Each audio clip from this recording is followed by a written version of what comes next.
Happy Christmas season to all of our friends out in Scrappy Land. Hi everyone, this is Jana.eubank. Today I'm working with the November 2025 kits from Hip Kit Club. This is the 'Tis the Season collection, and it is so much fun. I love the red and green, the aqua colors, the pinks, the blushes. It's just such a fun collection.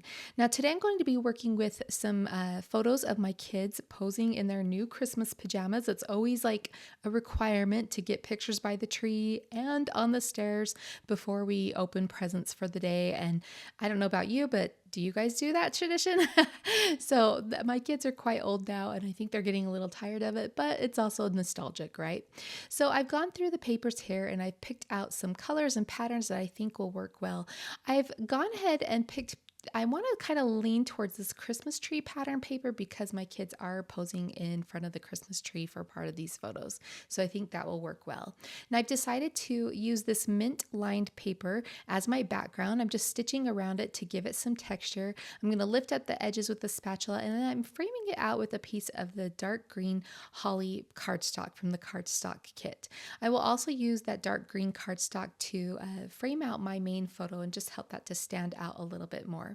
So I've gone ahead and picked out the tree pattern paper. I had this red diamond pattern paper, and I'm going to start building up some layers. Now, pattern paper is one of my very favorite things that Hip Kit Club does. They do pattern papers so adorable. I love them. I always have to get an extra pack of the paper, and it's one of my favorite things about playing with the kids.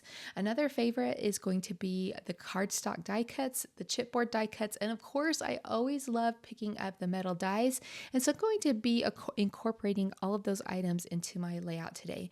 Now, as I build these background layers, I want to have lots of texture and just, warm, cozy feel for this Christmas page. And so I am using my sewing machine to stitch around each of the layers. Now, I have this Christmas tree layer. I did go ahead and stitch around 3 sides of that. And now I'm measuring out a piece of this red pattern paper to add an additional layer. I didn't quite like how my smaller photos looked against the tree paper. I wanted them to stand out a little bit more. So I'm just cutting a rectangle of this red paper to pop in here. And that's a fun trick.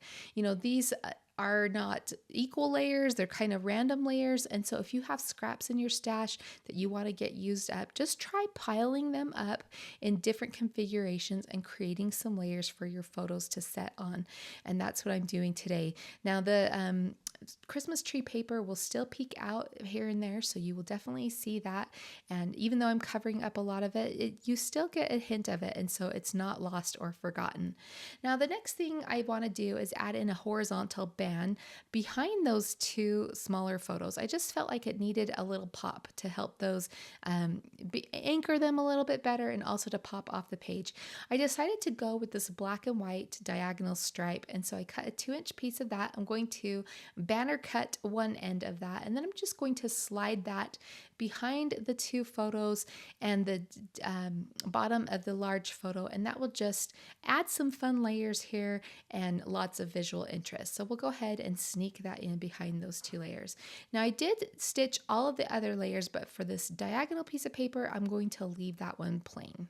Now, as I built this page, I built it a little bit high on the background because I was thinking I would add this fancy border die cut underneath the bottom layer of the Christmas tree paper.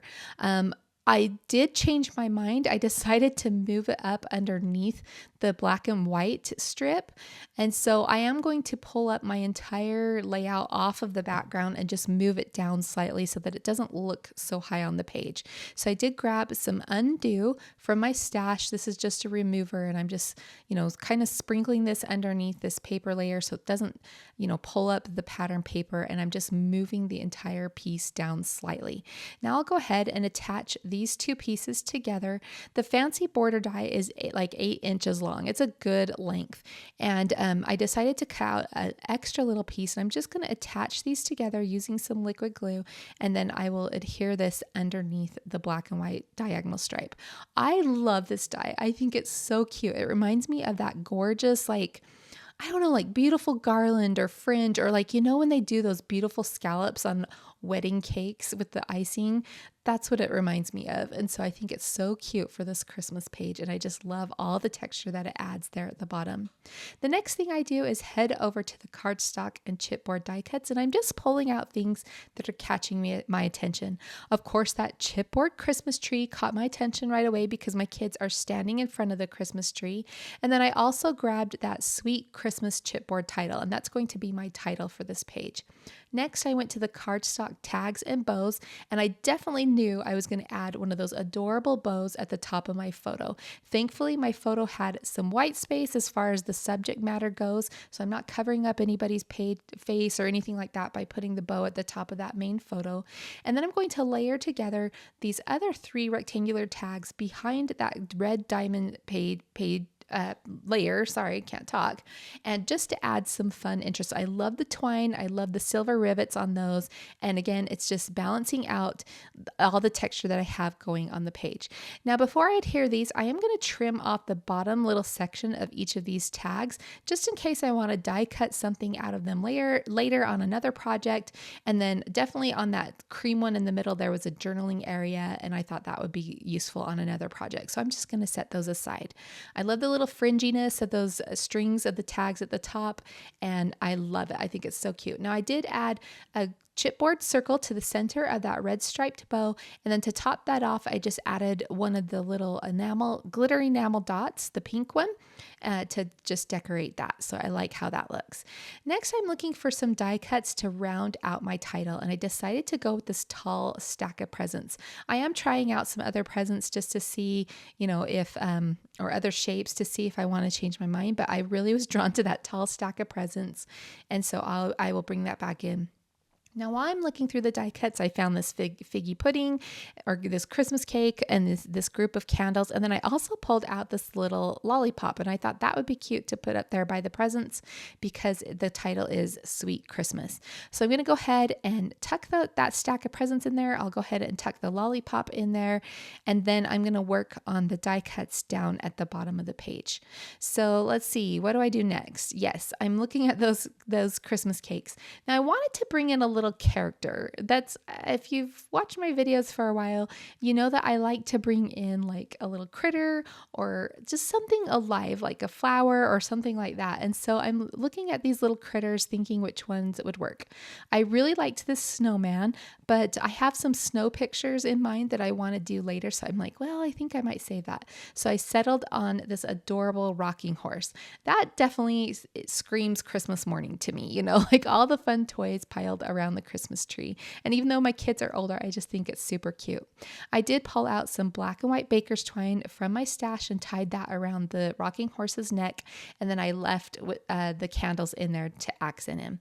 So since I used that pink glitter enamel dot on the bow, I wanted to sprinkle out around the other areas of the page some more of those glitter dots. So I did put a large one on the center of this lollipop up by the presents, and then I sprinkled a couple more to the left of the rocking horse. Next, I went over to the Puffy stickers, and I was looking through them to find something, to see if there was anything else I wanted to add. There was this little circle that said cute PJs. That's perfect for my photos, right? So I put that in the bottom left corner of my main photo. I put a little mouse with this lollipop to under this up by the title to add a little critter up there, and then I put a banner title or that says fa la la in black and white across the bottom of the candles. I like that because it repeats the black and white color of that is included in the title. Finally, I wanted to build out these florals a little bit more with the candles, so I did go to the winter foliage die and the holly cardstock, and I cut out some little holly leaves. I put a couple of them by that cute PJ circle, a few by the candles, and then a couple up by the title there on the right edge of the page. And that will complete my layout. I hope you enjoyed this. I hope you're having a beautiful Christmas season. Thanks so much for watching. We'll see you again soon.